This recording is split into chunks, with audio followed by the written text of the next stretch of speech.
Well, ang bongga-bongga nga mabuhay. Maligayang pagbabalik sa aking YouTube channel. Super late, super delayed post na itong vlog na ito. Actually, July pa ito. Galing nga. Ito yung tungkol sa Pure Gold OPM Con 2028 na ginap sa Philippine Arena. Kaya lang nga, sa sobrang dami kasing kaganapan, nahirapan akong hanapan ng oras para may-upload ang video na ito. But anyways, nakita nyo naman nung July 5 pa yan. Ito yung time na yun. Napakaraming tao. As early as, 12. Kasi pumunta kami dyan dumating siguro kami mga before 2 p.m. dahil malis kami ng mga 12 eh. So anyways, ayan, pagdating namin medyo maulan na at napakaraming ang tao. So since hindi naman kami pumila, dinaan kami dyan sa area na yan, tas dire-diretso na lang. But of course, nakakatuwa. Actually, parang first time ko sa Philippine Arena. So, natutuwa ako na ganito kalaki yung venue na ito at ganito karami ang mga tao talaga na pwedeng i-accommodate. Ilang van kami na galing sa Manila for the, like for example, sama-sama yan eh. May mga vloggers, may mga traditional media, yung mga nasa print pa din. Of course, merong mga social media influencer, iba-iba. But anyways, ayan ang naging scenario. Sayang kasi gusto ko talaga ipakita ko anong scenario sa Philippine Arena nung OPM Con 2028 ng Pure Gold, of course. Ayan, pagdating nyo dyan, pila muna kayo dyan kasi maraming mga ganyan. You have to, meron kayong bag, bibigyan kayo ng bag, and then bibigyan kayo ng mga kung ano-anong items. So, yung iba, nakakatuwa kasi may mga pag-games katulad may pag-games ko ano yung tatapat na nabunot nakuha nyo yun. Pero may iba naman yun kailangan yung gumawa ng TikTok content agad-agad harap-harapan para at least ma-avail nyo or mabigyan kayo ng chance for that. So ako naman of course kinuha ko na lang yung mga dapat kasi very early pa yan. Alam naman natin kung gaano katagal yung mga ilang oras to, hindi ito 2 oras lang the typical na concert because pag samasamahin mo ba naman kasi ang BINI, SB19, Santis Lola, Mayonnaise, as meron pa mga bagong grupo, yung Kaya, and of course yung G22 na matagal ko na rin na hindi nakikita although na-interview ko na sila. Ayan, so sa loob na to ng venue, pila na papasok sa kanilang mga designated doors kung saan man. Siyempre, natutuwa ako kasi very organized naman, of course. Talagang siguro at saka mahigpit din naman ng mga marshals dyan sa Philippine Arena. Yung mga bawal talaga ay bawal, pinagbabawal talaga. So, kaya parang safe na safe ka naman dyan. And of course, sa laki niya like halimbawa, ayan, hindi ka yung parang masusuffocate. Eto, siguro mga 4 p.m. pa lang ito, mga ganyan na, napakarami ng tao. Ito yung sa baba, diba? Ayan yung standing. Of course, pinamili kami kung alin dyan. Kung dyan ba kami or dito na lang sa medyo taas, nakaupo. Mas pinili ko syempre yung nakaupo. Ang hirap naman na nakatayo ka for the, ilang oras ng concert. Just ko mababaliw naman ako doon. But anyways, ayan, ganyan ang look niya. Sa simula pala, yan, parami ng tao. Which is, hindi naman ako, ito, grupo to ng mga press sa side na ito. Hindi naman ako nagtataka, sabi ko nga, di ba? Nung una iniisip ko, mapupuno kaya ito? Kasi nung galing ako sa labas, parang, yun nga, yung pinakita kong pila kanina. Pero hindi ko napansin, of course, na parami pa rin, na parating pa rin ang mga tao. At again, kaya nga itong punuin ng SB19 or ng BINI, di ba? So, what more, pagsamahin mo pa sila. Pero syempre, yung mga nakapanood dito, meron silang merong prosesong pinagdaanan para bago mapanood, bago ma-invite, bago magkaroon ng ticket, bago magkaroon ng ganyan, merchandise at kung ano-ano. Anyways, isa ito sa pinakamagandang nagawa talaga ginagawa ng Pure Gold. So, number 1, binibigyan niya ng chance ang mas maraming tao na mapanood ang mga, like ito, ang SB19, ang BINI, Mayonnaise, Santis Lola, yun nga, Kaya, G22, of course, marami pang iba, meron pang mga rapper, mamaya na lang yung mga rapper para at least makita nyo naman. So, si Casta Clee, yun, sa nag-perform din. Yun nga, eto, pasimula na ito, naka-close up na. Alam nyo, si Bea Alonso at si Vincent ko ay nandun sa area. So, kaya lang, nung lalabas na silang part sa area na yan nagulat sila, napakalakas ng sigawan. So, medyo umatras sila. So, kasi nga naman, baka mamaya sila pa yung maging definitely, sila yung magiging center of attraction. Lalapitan sila ng mga fans at kukunan ng kukunan. So, might as well, para hindi sila mas makadagdag pa ng pressure or gulo, ayun na lang. Anyways, ayan na, pa-start na. Nakita nyo naman na talagang may countdown na para sa pagsisimula. So, alam niyo naman ang mga concert. Pangalawang beses ko nang manood. Yung una kasi sa Araneta. This time naman sa Philippine Arena. So, ako, may idea na ako kung gaano kabongga ito, na kung gaano kagulo yung mga tao pag nandyan. Kasi syempre, walang hindi sasayaw eh. Parang karamihan, lahat sasayaw, kakanta. So, ayan, at saka mahaba talaga yung concert. Aware ako doon na ganun kahaba. That's why, sa simula pa lang, nung nakita ko na yan, countdown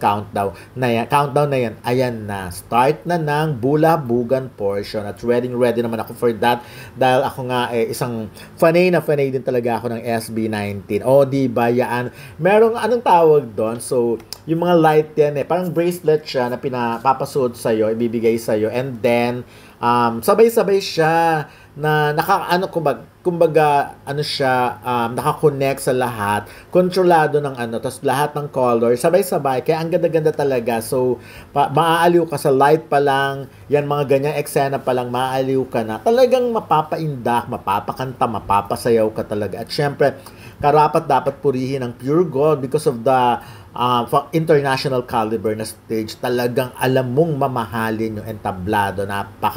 Bukod sa napakalaki, ang ganda ng mga ginamit na diyan sa LED na yan. Talagang sabi ko nga, pag ganito talaga ang stage, ganyang kalawak, ganyang karaming tao, kung ikaw performer, gaganahan ka talaga. Ikaw na lang ang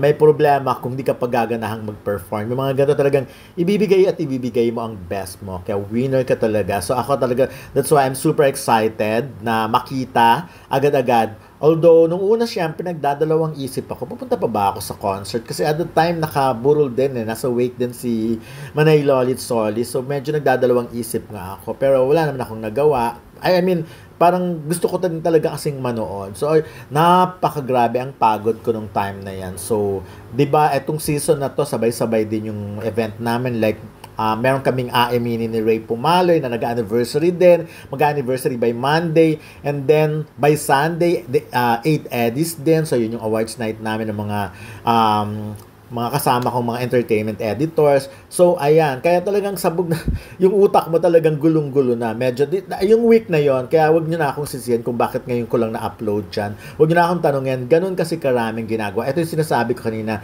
napakaganda, diba? So, talagang punong-puno ng green. Mamaya mag-iibang color yan, mag-red, mag-yellow. At yun na nga, simula na bongga talaga dahil unang-una, pasabog agad, bini agad-agad ang paandar. Ito naman yung part lang ng mga shoot nila, video yan. Ito yung sa LED wall. So, pinakita siguro yung mga shoot nila for Pure Gold. Naalala ko dati sa first nila sa Araneta, kinikwento nila dati nag-grocery lang sila doon.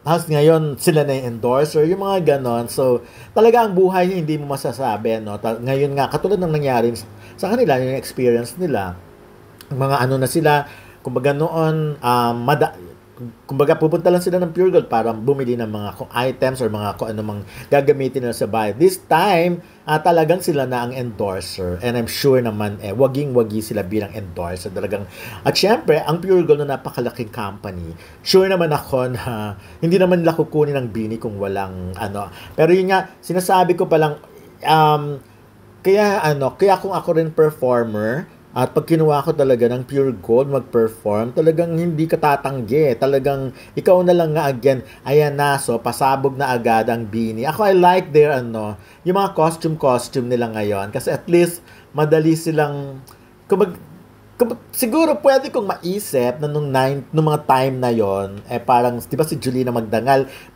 marami siyang mga burloloy at kung anik-anik. Pero this time, ayan, nakita nyo naman. Ito talaga, kasi talaga dapat, ang performer, pag nasa stage sila, kitang-kita mo yung ibang-iba sila sa lahat. Yung costume nila, kahit naman even before, yung mga artista, di ba, iba sila manamit, iba sila pag nasa stage, iba sila pag nasa show.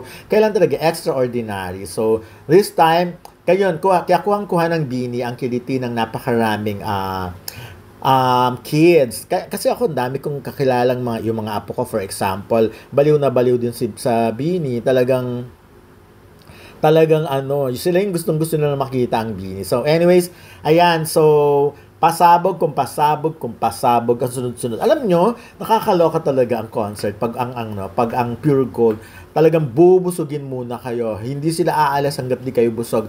Like ito, halimbawa, 4 to 5 performances muna ang paandar nilang gagawin. So, bago sila umalis ng stage. Kaya talagang, can you imagine kung gaano katagal din yun? Bukod pa dun. Kasi bawat performance nila, ang haba na, diba? So, bukod pa dun yung mga chika-chika nila. So, kung katantyahin nyo, parang 4 minutes for 4 minutes for every number. So, kung 5 agad yun, 20 minutes agad yun. And then, plus yung mga chika. So, parang mga 25 to 30 minutes agad na nag-perform. So, bilangin mo yung mga performer na yan. Kung ganun karami. Kaya nga, kaya nga yung SB19 sa dulo rin sila halos nilagay. Ako, to be honest, hindi ko na masyadong kasi late na rin na kailangan ko nang pumunta nung time na yun na. So, but anyways, meron pa rin naman ako mga kuha. So, yung sinasabi ko na walang kupas, katulad niya, no, yung mga look nila talagang gagayahin, aaliw ka talaga, very maganda sa mga mata. Ito nga yung isa sinasabi ko, parang may pagka-Sarah Geronimo na siya, yung look niya. And then, talagang sila sinasanay talaga dapat lang naman na kumakanta sila talaga ng live, hindi sila nag-lip sync ever, hindi maganda yung pag-lip sync kasi performer So, at ako naman, alam ko naman yung pinagdaanan ng BINI, napakahaba ng journey nila, sinanay sila sa ganyan, sinanay silang kumanta ng live sa harap ng maraming tao. At saka yung endurance mo talaga yan. Hindi pwede yung putyo-putyo ka lang at hindi pwede yung parang madali kang mapagod. Kailangan talaga physically fit ka kasi singing while dancing, isipin mo may choreography pa. Hindi naman ito yung basta-basta lang sayaw na iniisip mong solo-solo mo, di ba? Hindi. Kaya talagang ako, kahit ano pang sinasabi nila tungkol sa BINI, ako pagdating naman sa performance, ako I like them. Yung iba kasi nakukulangan sa performance, mas marami daw mga grupo ng mga babae ngayon na mas magaling kaya sa BINI. But ako syempre, hindi naman to mararating ng BINI kung hindi talaga binigay nila yung 100% o 110% best nila. Kasi yun naman ang nakita sa kanila ng mga fans sa simula't simula, di ba? Yung ganyan. Kasi kung sa simula pa lang, wala na silang kwentang mag-perform, syempre, i-idolize ba naman sila ng mga fans? Syempre, ngayon, sa panahon ngayon, napaka-meticuloso ng mga fans. Alam mong talagang bantay sarado nila ang mga performers. Hindi sila yung parang pakitaan mo lang ng ganito, okay na hindi. Kailangan may bago at may bago at may bago. Kaya mind you, di ba, sa panahon ngayon, napakadaling magbago, napakadaling yung transformation at napakadaling yung nga yung sinasabi, napakaraming artista, napakaraming performer, madaming bago, madaling sumikat, pero madali ring malaos. Kaya dapat kung mabibigyan ka ng chance, like for example ng BINI, ibigay mo na talaga yung dapat. Hindi ito yung parang nag-hold ka pa kasi ito na yung chance mo What if hindi na masundan, diba? So, luckily sila talaga, marami silang fans, not only in the Philippines, but of course, sa buong mundo na rin. Kaya nga nakakapag-world tour na rin sila. Kaya lang, diba, sabi ko nga, nung nababasa ko yung performances nila sa abroad, parang medyo kulang daw. So, siguro naman, magiging lesson na rin yon kung anong mawawa na. Observation kasi yun ng mga kamag-anak ng mga kapwa natin Pilipino na nasa abroad kasi sanay sila sa performance. Hi everyone, I'm Aya. What's up, it's Joanna. What's up, I'm BINI Stacy.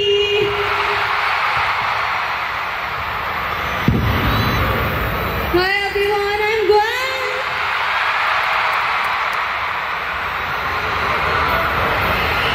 Hi guys, I'm Sheena.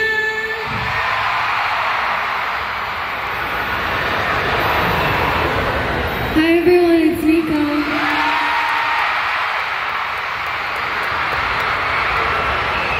Hi everyone, I'm Malone.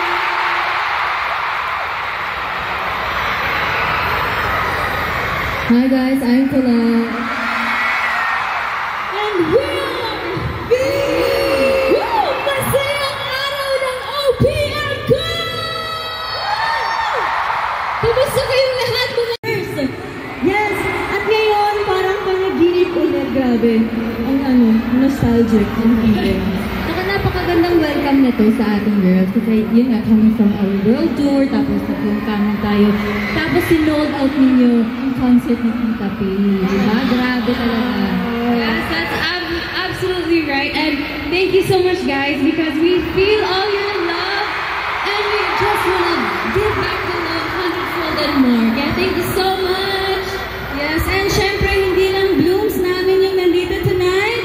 We also have Zayas, Bullets, Dolores, Saucers, Flowers, and 18. So thank you so much for coming tonight. Yes, and tonight, we celebrate OPM, Original Pinoy Music. May isa pang meaning yung OPM. Alam niyo ba kung ano? Original Panalo Music. Diba? And syempre, thank you. Thank you to Tita P.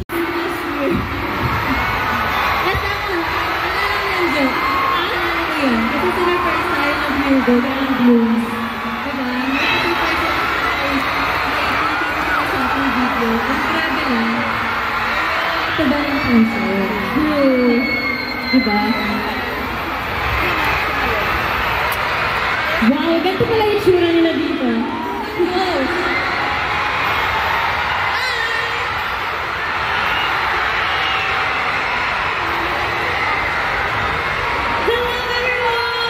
Grabe, ang dami na hello po sa mga nasa taas! Wow! Katulad ng pagkagulat namin ngayon, parang the next performance natin, magugulat din sila, right, Ate Aya? Yes, and sana magustuhan nyo. Kasi may gusto for this next performance by Vibe, diba?